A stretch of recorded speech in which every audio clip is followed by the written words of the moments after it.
Make sure it works. Perfect. So we're going to be talking today about winterizing your pipes.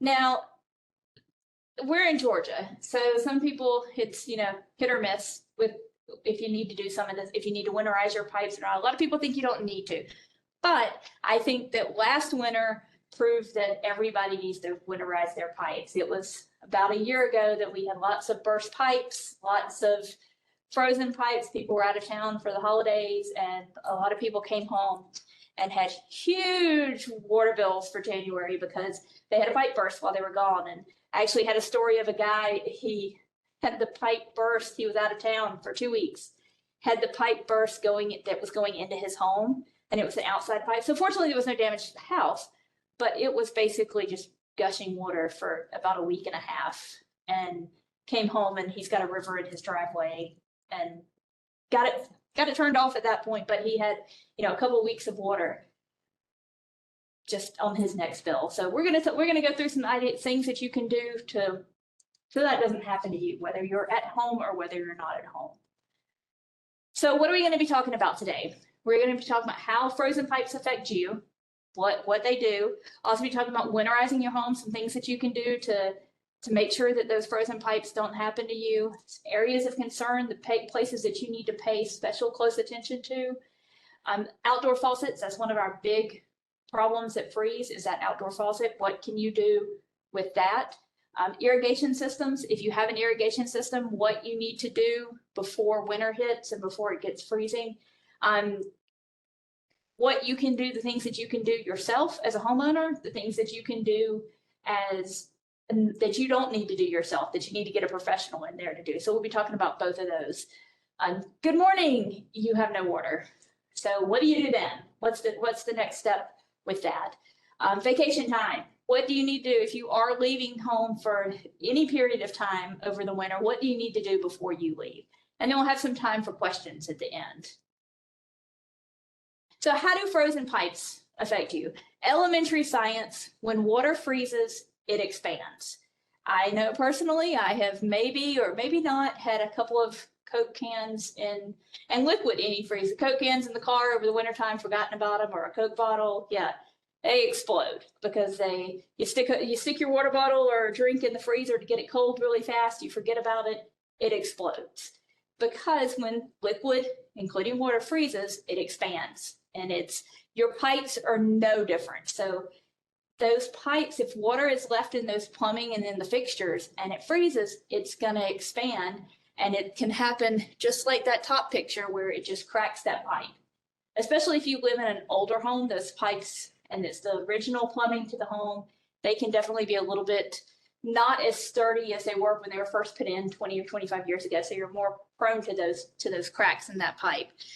The pipes can even separate, like that bottom picture, that if it expands enough and it's frozen, you get a good solid freeze in there, it can expand, and then you've got a gush, which is actually what happened to the guy that I told the story about earlier.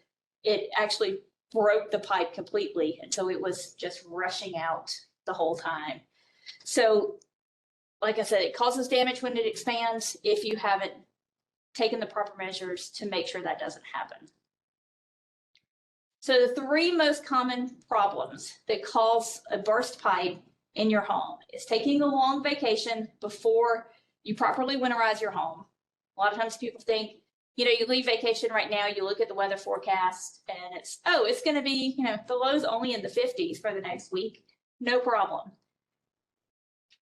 I don't know a weatherman that is right 100% of the time, or a weather app that is 100% of the time. So when you are in times like now that it's cold and it's, borderline, if you leave in the summertime, then you've got no risk of freezing your pipes. But if you leave in the wintertime, then you've got to take make the assumption that that temperature may drop, and you may have freezing temperatures before you come back, and at another time when you get back home.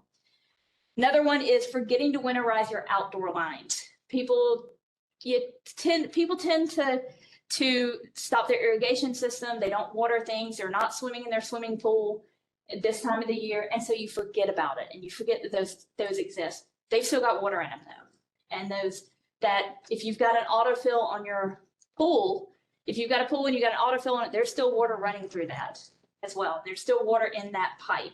And so people forget about those fixtures and that part of their plumbing system.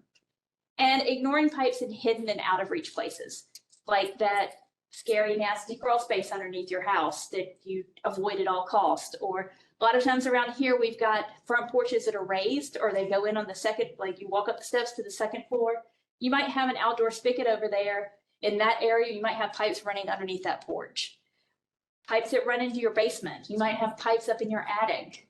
It just depends on your home. So people tend to not pay attention to those parts of the pipes and those area of the pipes because it's out of sight, out of mind kind of thing. So nobody really wants to come home to either one of those pictures. So how do burst pipes affect us? One of the big ones is money. It takes average cost of, if you've just got like a moderate repair that the plumber could, if you have to call in a plumber, that's an easy repair, it can run you, $500. You can get up to thousands of dollars. So if it's a hard to reach area, that nasty crawl space is scary, then the plumber's got to crawl into that.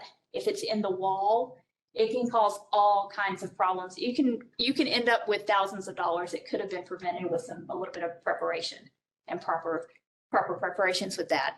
And you can have burst pipes that end up flooding with your living room and they get under the board. So you've got to replace the flooring. So a burst pipe that causes issues can cause way more issues than just the pipe.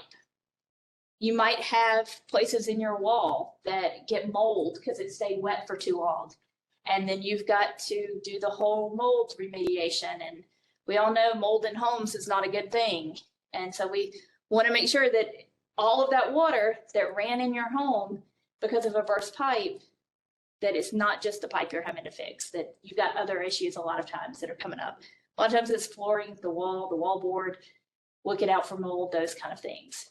Sometimes even you have a burst pipe that runs underneath your driveway, then hopefully you don't have to, but you might have to replace the driveway because if they're coming in to dig up the driveway, those kind of things. So winterizing your home and plumbing and irrigation system, it can do a few things. It can save you money, like I said. It'll protect your household from illnesses. If you look at that mold, if you've got that in your home, you don't want to, black mold can cause serious health problems with people. So you want to make sure you avoid those kind of things. Saves your local utility from wasting resources and manpower. Last year, we had tons of calls from customers who had a burst pipe, did not know how to turn their water off. So even if you're home, we're going to talk about that too a little later, know how to turn your water off at the main shutoff or at the meter. If you know how to do that, that can stop that really quickly. We had lots of people who had to call and say, hey, I don't know how to turn my water off. Can you come and shut it off? So we had to roll folks out to go out and turn the water off for them. So we are short-staffed like everybody else these days. And so sometimes it took a little bit for people to get out there, even though it was an emergency situation. If they're already somewhere, it might take them a minute to get there. And it supports a healthy watershed. So you're not having all of that water running off. Like I said, that the guy with the large gusher inside of his house, you're running all of that stuff over entire streams into the storm drains which go to the stream. So it's preventing that from happening. And you've got the chemicals on your grass and everything coming in like that. Hello, you found us. Come on in if you don't mind signing in right there. And we got started a couple minutes ago, but you're no problem. Thank you. And if you need a pad of paper, Amenta's got, grab you a pad of paper to take some notes on. So welcome. So all of that can be prevented by properly winterizing your home. And in this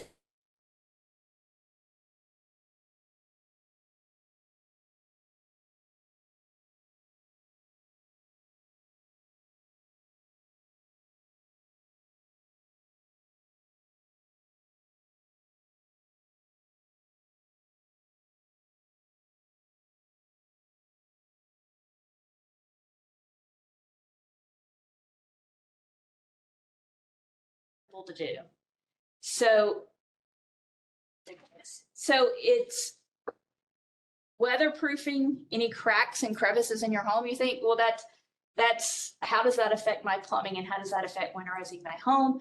But if your home gets cold, like a lot of times when people go out of town, they drop their thermostat down so they're not using as much electricity. But if you've got cracks in your window and you've got cracks in your door and they're not winterized, you can feel that wind coming through. And so if the temperature inside your home thermostat might be set to 55, but if it's really cold in your home, those pipes might freeze as well. So just doing some simple weatherizing, even things like your garage, if you've got pipes coming in your garage, those places that are typically missed, the attic, we've got windows in our garage. Simply putting some weather stripping around that garage can warm that temperature up because a lot of times those garages are not heated and they're not climate controlled.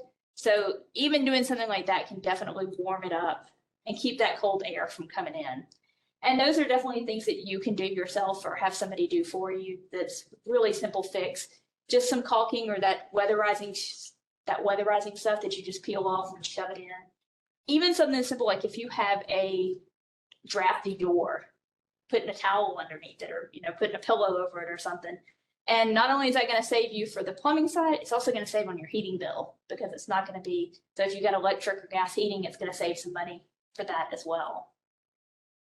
If you've got an older home, that top picture I actually lived in a home that looked like that one time in Virginia and that it was in the attic. And so the home was normal, but in that attic, because it was an older home, it was definitely, it had inch gaps in the wood in the attic because it was and it had a roof on it, but it was still freezing in that attic, and that's where the plumbing came through. And so you've got to think about those places that, especially older homes, that if you're not as insulated a lot of times too, like in those places, the attic and the basement and things. That bottom picture, that actually is a really good, I know my childhood, we used these a lot because I grew up in an old house, but it's that plastic film that you can put over the window, get a hairdryer, heat it up a little bit, and kind of suctions to the window, completely seals it. Most people aren't opening their windows in winter. I've got 2 big windows in the front of my house, live in an older house, that are drafty as could be. And so we do that a lot of times in the winter just to keep the wind out. And I say check for leaks, best during harsh weather. If you go on a nice warm day when the wind's not blowing, you can't tell you have leaks. But if you pick a cold, windy day, I heard that on Sunday we're going to have 60-mile-an-hour winds or something crazy like that. That'd be a great day to do it. Because if you've put your hand up to that window, you can feel the wind coming in and you can find those leaks in your windows and under your doors. And if you've got a door that doesn't go anywhere or that you don't use, you can still have those drafts coming in. So it's great that you can feel some of our windows, you can just about blow your hair with them. They're so drafty. So they're great on windy days to find those and check those when it's bad weather outside and it's cold. Electrical sockets are another great one to keep the heat in. That if you've got an electrical socket that doesn't have any kind of insulation in it, then you can feel the wind coming through some of mine too, of some of those like that. So check in those as well. So when the temperature does drop, when it drops below freezing, we've had, typically around here it's at night, but we have certainly had long periods of time when that temperature dropped below freezing. And it dropped cold and it stayed below freezing for a week. Usually, I don't know that the 17 or so years that we've lived here, we've had anything longer than a week or a week and a half, sometime around there. So it's not a permanent drop below freezing that we deal with around here, but it does happen. When it does drop below freezing, we do recommend that you drip your faucets. You don't need to drip them all, but think about the furthest one from the meter. So I kind of think of it, okay, what's the one that takes the longest to heat up when you try to get hot water? Because usually the water goes into your hot water system and it comes through. We've got a shower upstairs that takes forever. So that bathroom we decided was the last on the line, on the plumbing line. So you want to have a mix of hot and cold water because a lot of times those are separate pipes that come in. So you got it dripping on cold, but your hot water pipes freeze because they've still got some residual water in there and it freezes and bursts. So a mix of hot and cold. If it's a single faucet like this, keep it somewhere in the middle. If it's a 2 faucet system, then make sure you got both ones going. You don't need to have a running stream of water, but just a steady steady drip, drip, drip, drip, drip, or a gentle stream, like a light stream of water. And I mean, you might have to play with it for a little bit and to get it just right. And you don't have to do every one, just that furthest one, or pick a couple. Like if you got 2 floors, you might pick, one upstairs and one downstairs to do. And that's a great way to keep the water flowing. What that does is that keeps that water flowing in those pipes. And if you think about it, how often does the river freeze around here? Never. That's because that water is moving and that water is flowing. But how often does a puddle freeze? Every night, just about sometimes. So that still water is what freezes. If it's moving, it's not going to freeze. So a lot of people will think, well, that's a huge waste of water, that if I'm just running the water. Promise you that a burst pipe is going to cost you a whole lot more than you dripping your faucets overnight when it drops below freezing. You can always stick a bowl underneath it, catch it and use it to water your pets. Use it to water your plants. So take that water that you've used and use it for something else and save it and collect it, put it in that pet bowl. This is not my cat, but she does look a whole lot like this. And she loves drinking out of the faucet. Like that's about the only place she'll drink out of. So I'm like, if your cat loves to drink out of the faucet, you've just had a very happy cat for that night that you're dripping that. So there are things you can even save it, use it to water your plants outside. If we haven't had a lot of rain lately. So if you've got winter plants outside, they could probably use a little bit of water. So you can use that to water your plants. So saving that water, so you're not wasting it, you're not using it. If you're not using it, you're going to give your pets water anyway. So might as well use the water that you've got coming out of the tap for that. The other thing you would need to do is open those cabinet doors. And that bottom picture, you probably don't need to go quite that extreme of like opening the cabinets of, where there's just dishes in there or anything, but definitely under the sinks, under the bathroom sinks, under the kitchen sinks. In particular, especially the ones that are to outside walls. So if you've got your bathroom sink or your kitchen sink and it's on an outside wall, that outside wall is going to be a lot colder than inside walls. And so you open up that bottom, open up the cabinets overnight or while it's below freezing, it keeps that hot air coming through and helps to warm those pipes up, and that's in there, and so that it's not freezing those pipes as much. Yeah. I have a bathroom where the tub is on an outside wall, but the sink is on an inside wall. Should the tub be dripping is the one? Yes. So she said she's got a tub that's on an outside wall and a sink that's on the inside wall. Should the tub be dripping? Yeah, that would be a great place to drip instead of the sink. Yeah, instead of the sink. So open the cabinets underneath the sink. That'd probably be good with that. And then just drip that tub. So make sure that it's those outside walls, things that are going. If you know that it's coming from an outside wall, I would say drip that one as well. Add that to your drip. Well, it's coming through the basement, but it is an outside. Right. Yeah. And the basement is probably not heated, possibly. So if you've got it coming from a basement that's not heated, it's going to be extra cold coming up through there. Yeah, it's not heated. Yeah. But it's usually around 65 for some reason. Right. Oh, that's good. Yeah, that's good. It's very deep. Yeah. Right. So, yeah, those outside walls, open the cabinets, make sure those are dripping. Exactly. So areas of concern. Pipe freezing issues are most likely to occur in those areas of the home that are unheated. So we've got I have no clue what that means. I'm like, we're just gonna had a weird request pop up there. Annotate the shares. What does annotation mean? Notes. To take notes. Notes. Yeah. Notes. Proof. X out of that. I'm not sure what that means. Yeah. Yeah, it's like take notes to write or something. I don't know. So Daryl, you could type in the chat if that's or Darnell. I don't have my reading glasses on, so I can't really see. So you can type in the chat if you need something or anything like that. So pipes freezing issues are most likely to occur in those areas that are unheated. Even when it drops below, if you've got pipes inside and it's heated, then you're okay. They're going to stay warm. But those are primarily our areas of concern.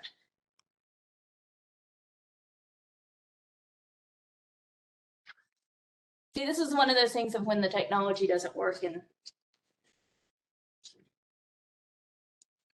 $6 at work. Exactly. It's wonderful when it works, right?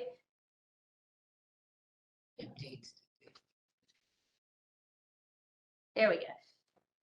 So attics, basements, and crawl spaces. Like I said, those nasty crawl spaces that are scary, the basements that are unheated, attics, those are all places that typically will have a pipe freeze in them and a pipe burst in them. Garages. Most garages are not heated. They stay reasonably warm because they get a little bit of, you're opening and closing the door into the main house. So they get a little bit of warmth in their enclosed spaces.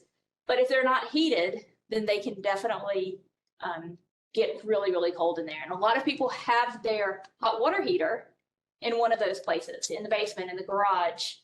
And so that hot water heater, if it's in an area that's not heated, you've got that concern as well, which we'll talk about that in a second. And then under the kitchen and the bathroom cabinets. While those are inside the home, if you pick a cold day and you open up that cabinet and stick your hand in there, especially the ones, like you said, that are on the outside walls, stick your hand in there, it is noticeably colder inside that cabinet than it is inside your house. So those are the typical areas of concern that you have. And fixtures and pipes attached to the outer walls. Your outside spigot, people will frequently forget about those as well. So those are the typical areas of concern that you've got to worry about when you're winterizing your home and when you're getting that, making sure you're not going to have a burst pipe. Great thing to do is to insulate those exposed pipes. So the picture up here is just a simple fix that you can buy at any hardware store. Very simple insulation. I've actually heard people use pool noodles as well. It's basically a giant pool noodle. So if you can get a pool noodle at this time of the year, or think about it over the summertime, then you can use one of those as well. You just cut down the side of it, cut it the length you need, and you put it around the pipe. You can even use zip ties to secure it a little bit better and to close that seal up. The bottom picture is actually like foil insulation that you can wrap around. It keeps it a little bit warmer. Those are for ones that, are more likely to freeze severely, like up in the attic, that one is, or in the basement in that crawl space. So those do provide a little bit better insulation, but you might not be able to get into the location to put that on yourself. So that might be something that you would get somebody else to come and do for you. The other area of concern is your hot water heater. So like I said, hot water heaters are frequently, they're not usually inside the house. They're frequently in like basements or the garage and in places that are not heated and are nice and cold in the wintertime. You can invest in a hot water heater blanket.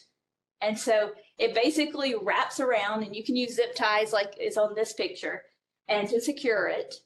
You want to make sure that and this is something that you can do yourself, you want to make sure that anything on that hot water heater that doesn't need to be covered is not covered. So you're not just like throwing a coat on it and wrapping it up and forgetting about it. So if you've got a gas hot water heater, you don't want to put anything on the top of it. There will be an air intake, it looks like a grate. There'll be one of those. You don't want to cover that up because that helps keep the fresh air coming in to make sure your hot water heater doesn't explode. Yeah, we don't want to worry about that. And the overflow valve are things that you want to make sure, which is that pipe that comes out. If you cover that, then it's not able to exit. But that is something that you can do yourself. If you have an electric hot water heater, you can put on the top. You can put some insulation on the top. We had, when my hot water heater is in the garage, years and years and years, we did not have one of these on our hot water heater. And every winter, we would have to turn the temperature on the hot water heater up in order to get hot water. So we would increase the temperature on the hot water heater because it was not able to heat it up fast enough. And I am a hot water person. I love my hot water. So it was not able to heat it up. We added one of these and we could leave it at one consistent temperature all year. And so it made that big of a difference. I was shocked at the difference that it made. So it saved us gas, because ours is a gas hot water heater. It saved us gas on our gas bill as well, because it's not having to use that much more energy to heat up the hot water heater. Now you might see the picture here on the right, just taking insulation and shoving it in there. No, don't do that. We do not want you to do that. Get one of those blankets. take the time to cut out everything that needs to be cut out on it to make sure that you're not just shoving insulation in there, and you can get fires, you can get lack of air ventilation in it. So make sure you do it properly. If you don't feel comfortable doing it, then you can get a plumber to come and they'll be happy to put one in for you and to do that. And it really does make a big difference. So another area of concern, like I said, is that outside faucet. So when wintertime hits, we typically don't use those outside faucets. We're not watering our plants outside. We're not washing the cars in the wintertime typically. So we don't need to use that outside faucet. So when the wintertime comes, turn the faucet, make sure the faucet's turned off, take the hose off. That's going to save you a little bit of money come spring because there's usually water in the hose, and that water can freeze and you then split your hose. So then springtime comes and you're like, let me use my hose, and now you got a hole in the hose and you got a split hose. And so you then have to get a new hose. So take the hose off. And a lot of times, sometimes if you've got the sprayer on the hose, people will not turn the water off at the faucet. That will stop it. And so people forget about it. So that way, if you take the hose off, you know the faucet's turned off.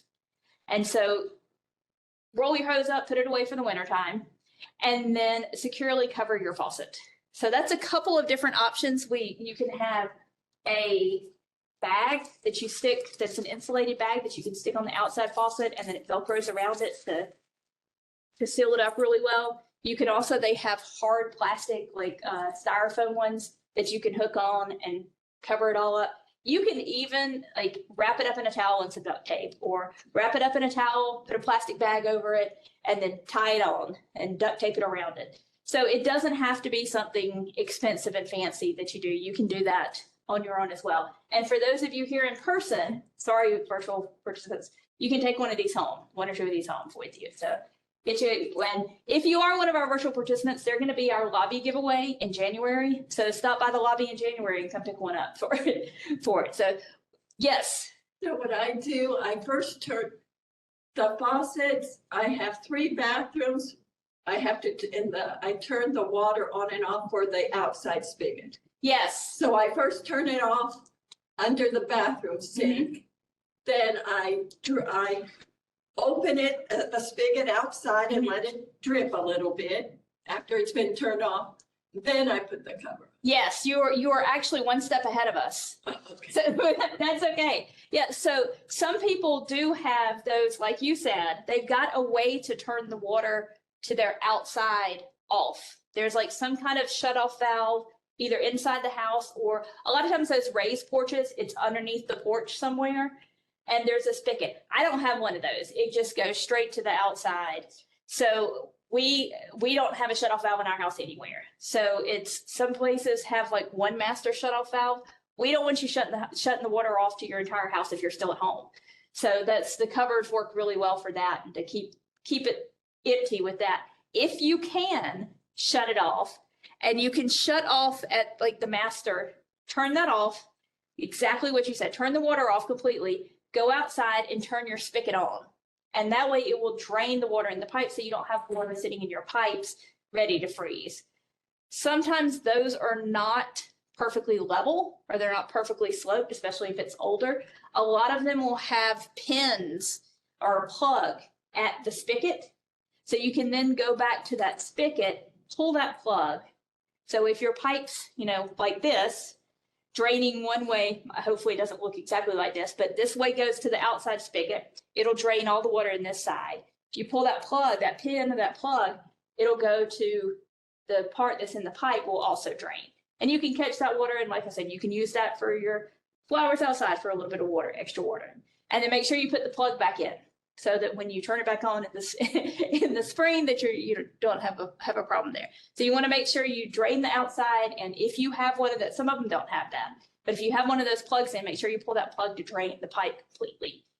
Well, it's not a plug. It's just like the spigot handle. Yeah, so some of the ones that they've got the spigot handle, but they on that spigot handle, or like right above that spigot handle, they will have a plug to help drain the pipe that goes, or like right past. Some of them don't have that. No. Yeah, some of them don't have it. So you just turn it off and then go outside. It's like Right, exactly. So it's the handle is perpendicular to the floor. Yes, so some of them is you've got different shutoff valves, which we'll talk about that a little bit too in just a second. So people have different shutoff valves. So knowing what your shutoff valve is, knowing the difference in them. So irrigation systems. Nobody wants to go out of town or wake up in the morning and come home to this from their irrigation system that decided it wanted to turn on overnight and it was 15 degrees outside, or it was single digits, and you spray water everywhere, and this is what happens. Nobody wants to have that happen. So you can do an irrigation system blowout. That's probably something that if you are not incredibly familiar with irrigation systems, you would want to have a professional come in and do. They shut off the system, they drain the system. It's basically like if you wash a straw. So let's say you wash a straw. When you pull it out, there's still water inside the straw. But then if you blow on it, you'll see all of that water come out. So that's what they do to your irrigation system.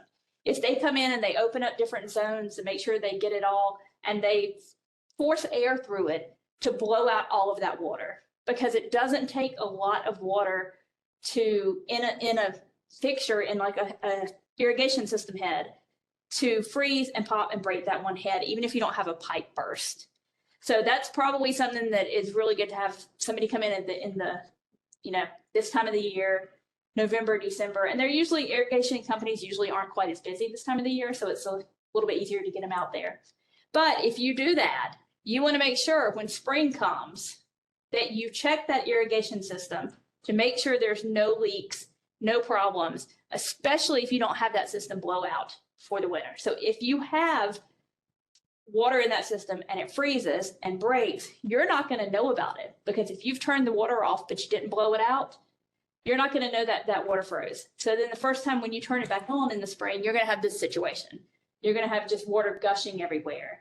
And so then you've got to get that fixed. So you want to make sure you do a spring irrigation assessment to make sure you don't have any broken heads, no broken pipes, nothing like that, before you turn that on that first time in the spring. Make sure that it's working properly and everything.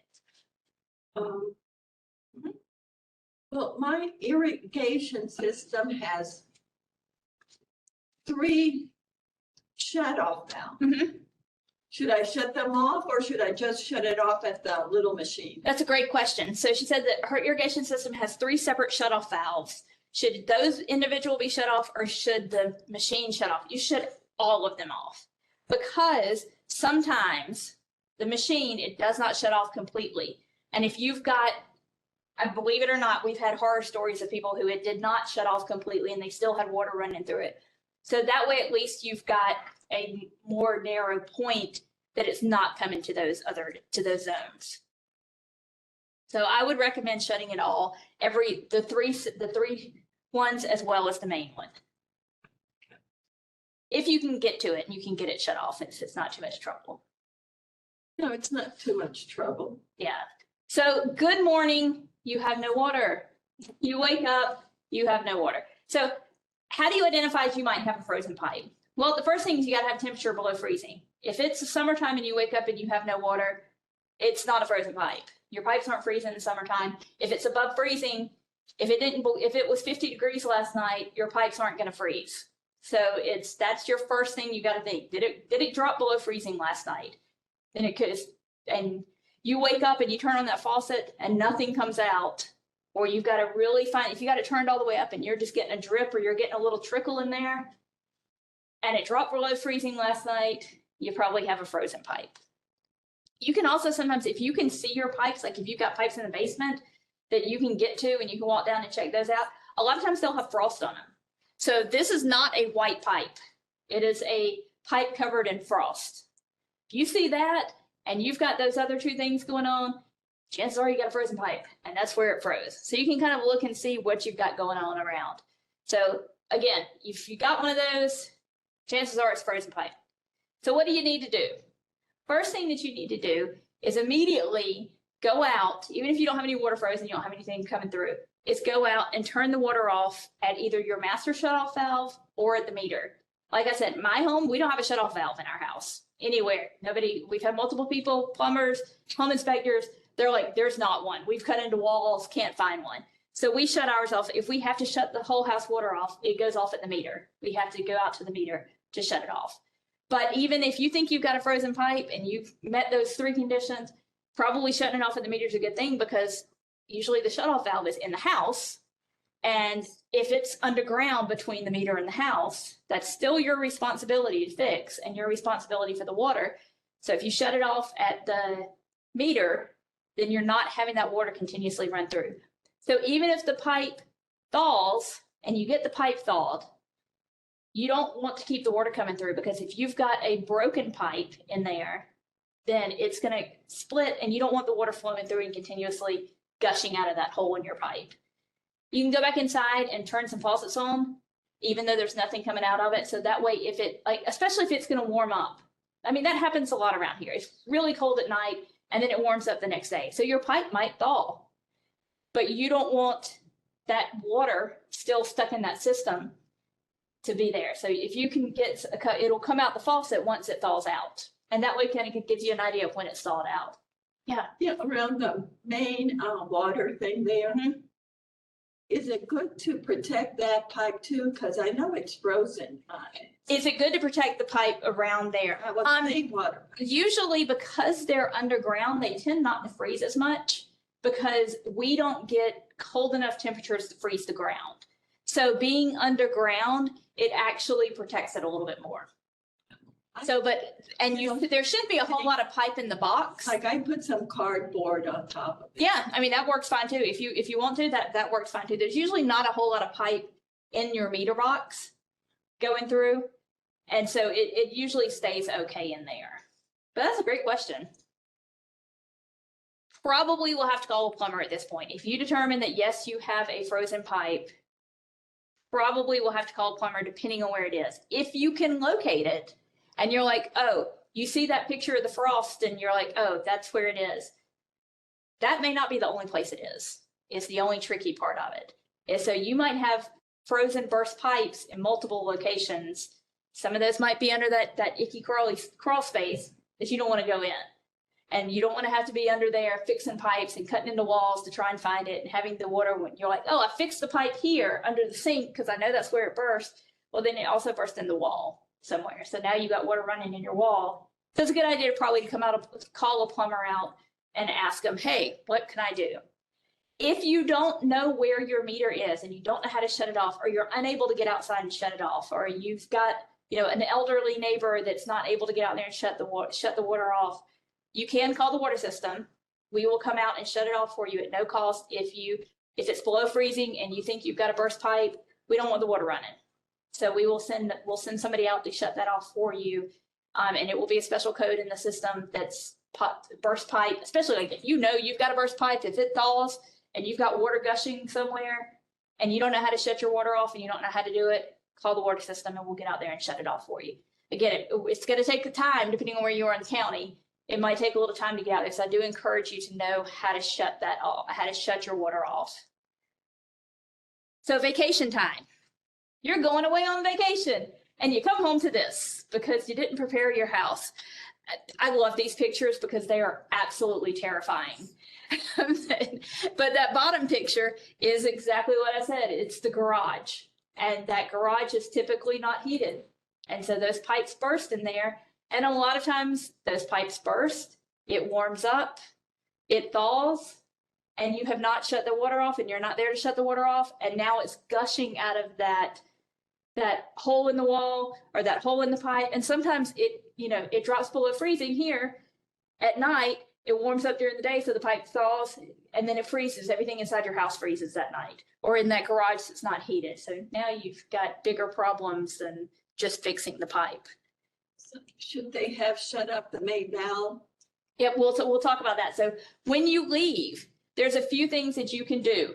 One of them is when you leave in the wintertime and there's the possibility of it going below freezing, shut it off at the meter. Shut your water off. Turn it off completely. If you have a burst pipe, then it's not going to affect you. So you turn it off at the meter, go inside, turn on the faucet, let it all drain out, turn the faucet off. When you get back, just turn it back on at the meter. And there are some systems and some utility systems that don't encourage you to do that. We encourage you to do that. That if you are leaving turn it off at the meter, drain it. When you come back, turn it back on. You might have to run it for a few minutes because sometimes the sediment will settle in it. So you might have to run it for a few minutes when you get back to let it all get out. You might have some air in the pipes. Just run your water for a little bit to get it cleared out. You're going to use a lot less water and a lot less time than if you come home to this from a first pipe. What if you have a main shut-off valve inside the house? You can do that as well. Yeah, you can shut it off at the main shut-off valve. The only issue with that is depending on how far in your house it goes before it hits that main shut-off valve. It could freeze in that area as well. Or the area between the meter and. Yeah, or the area between depending on how cold it gets, the area between the meter and your home. Yeah, because I think it goes under the driveway. Right, exactly. So take care of your hot water heater. Make sure that it's covered up. You can turn the thermostat down a little bit on that so it's not quite as hot. And if a lot of times when people leave, they will turn the thermostat down in their house to save on energy because you're not there, so you don't need it to be 75 degrees inside or 80 degrees inside. Don't turn it below 55 though, because you drop it below that, somehow that's like kind of the magic number that you're still saving the energy, but it keeps your house reasonably warm enough that you're not going to have those pipes freezing. Open the cabinets before you leave. You know you're going to be gone. Even that 55 degrees helps to keep that in there. So here are some resources that we've got. So we've got, and I've got hard copies of this for those that are here. So we have got up on the two right are fact sheets that we've developed that kind of walk you through this. So you don't have to remember this whole entire presentation of like, wait, what was I supposed to do? Where was I supposed to turn it off? What do I do? Also, so it's a winter weather water guide. So what happens if you find a freezing pipe? What should you do in the winter time? As well as a at-home plumbing system best practices. It kind of gives you an idea of, gives you some steps to take before you leave. And we have a video on YouTube that is a locating, which if you go to YouTube and you just do Cobb County water system, it'll bring you to our page. And it's, right now it's the first video that pops up. So it's locating your water valve, locating your water main shutoff valve. So what are it shows you the different options that there are for what yours may look like, where it may be, and how to shut it off and how to turn it off.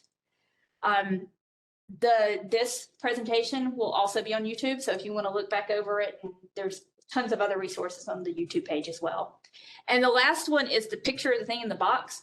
That's a flume system that it will actually, you attach it to your meter and part of it goes inside, part of it goes to your meter, and it sends you leak notifications. So if you're out of town, it also has an out of town mode that will notify a neighbor if you have any usage during that time. So I've got two teenagers, so our leaving town tends to be like a frenzy of activity outdoor really quickly. You know, we both work full time with two teenagers, so it gets chaos when we leave. So if you forget to do all of this and you do have a burst pipe, that flume will send you a notification and you'll know about it so you can get somebody to go over and shut it off and shut that water off. So at least you're not having a river in your driveway for 2 weeks.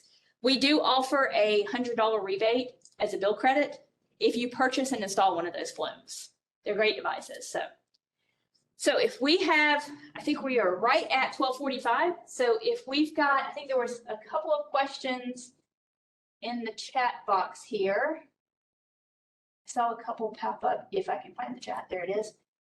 So Linda said, we found using those noodles the children play with to wrap the pipes and spigots outside. Yes, exactly. So those pool noodles that the kids play with, you can get them really cheap towards the end of summer, or probably right now they're a little bit harder to find. But if you think about it in the summertime, you can get them pretty cheap, especially at the end of the summertime, and they work really well as the pipe insulation to be able to insulate those pipes.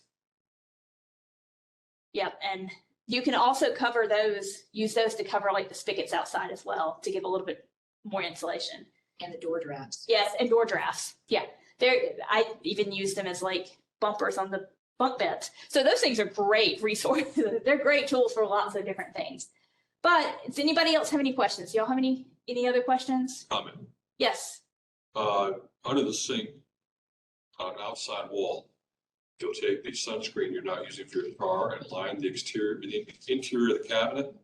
That also insulates that area. Sunscreen? Some people have thermal, The shades. like Oh, with blankets, shades? like thermal blankets. Oh, that's genius. You're not using it during the wintertime normally to block out the sun, because you want the sun to warm your car. Right. But in the wintertime, you can take that same thermal blanket and have the shiny side reflecting the heat back into the house as you line the cabinet that contains the plumbing. It's genius. So in case the online people didn't hear that, the sunshades that you have in your car that you put up to reflect the sun to keep your car cool in the summertime, take those as outside wall cabinets, put them in that with the shiny side facing in. It helps to reflect the heat from your home into that interior cabinet, that under protective pipe. That's great. I love that idea. I'm adding that to my. I use bubble wrap also on my Yeah. windows. Yes, we actually use that as well. So you put bubble wrap over the windows. Those work great as insulation. I get HelloFresh, Home Chef, one of those delivered, and it basically comes in insulation. And so you can save that and put those over the windows in the garage and keep that air in and use that as well. I'm all about reusing things. The noodles up the side of the glass doors that you might have. Oh, the pool noodles outside of the glass doors too. Yeah, that's great. And you can, sometimes depending on how drafty that is, do that, like just stick it on the outside of the door and you can still open and close that door with it. Well, if you've got drapes, put them where you go in and out of that door. Okay, Let yeah. your drapes help. That's great. Yeah, put it on the drapes and it helps to insulate it. That's great. So thank y'all all for joining us very much. Like I said, this will be put up on YouTube and we will have it there that you can look back on it. We have lots of other resources that we've got. Our website is cobwater.org. There's plenty of things you can find those fact sheets on there as well as links to some of the YouTube stuff. So feel free to piddle around on that and see what you can find on there. Yeah. For dripping the things all night long, how long would you say the freeze has to go for that? Like last night, I think in some parts of the city, the temperature went to 31, but like for an hour or two or something. Right. I would say that if you open it up, if it's over freezing, if you open it up, like an hour or two is probably fine. But if it's any longer, like if it's going to be overnight, the whole night is going to be, then I would drip those faucets at night. And like I said, it tends to drop below freezing at night and then warm up during the day. So you don't have to leave it dripping continuously. Like when the morning comes and it warms up above freezing, you can turn it off. So dripping a little bit of the hot water along with the cold, that protects the water heater, you think? It can, yeah, it can, because it's pulling that water out. But a lot of times those hot water and the cold water come in separate pipes. And so that helps to keep both those sets of pipes. The water. Yep. Water heater. Exactly. Well, thank y'all. Thank y'all very much for coming. Hope you enjoyed it. We do lunch and learns every month. Typically the last Friday of the month, but with holidays in, we're a little earlier this month. So What's it going to be next month? Water gardens. what is it? Water gardens. Water Gardens is next month. I'm like, it's not me, so I'm not sure, but yeah. So, we offer a wide variety of topics for the lunch and learns, and they're always held here. So we appreciate y'all coming. And online folks, thanks for joining us. And like I said, this will be on YouTube. We do have an email for our in-person people here, if y'all don't mind completing that. But thank y'all. We're gonna have a drive for the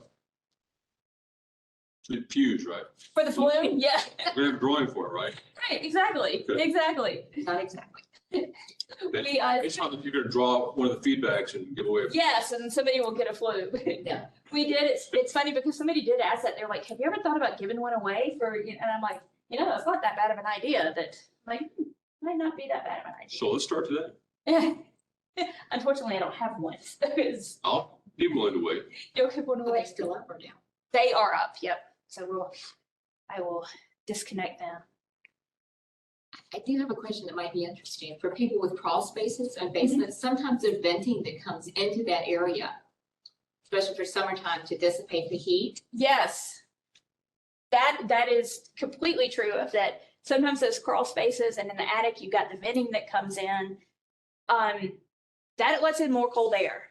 So I don't know as far as if they're designed to let the heat out in the summertime of covering those up, but I would definitely pay extra close attention in those pipes in there as well. That's very true. I had never even actually thought about that because our attic, we got a new roof and they put the vents in because we didn't have them before. And I'm like, that's true. Well, stick it on the website or something. Yeah, definitely. Those Any- extra any places. manufacturers are dealing with that so that you still get some ventilation, but gets extra. Yeah. A little Protection. bit of extra protection with some heat in there. That is very true.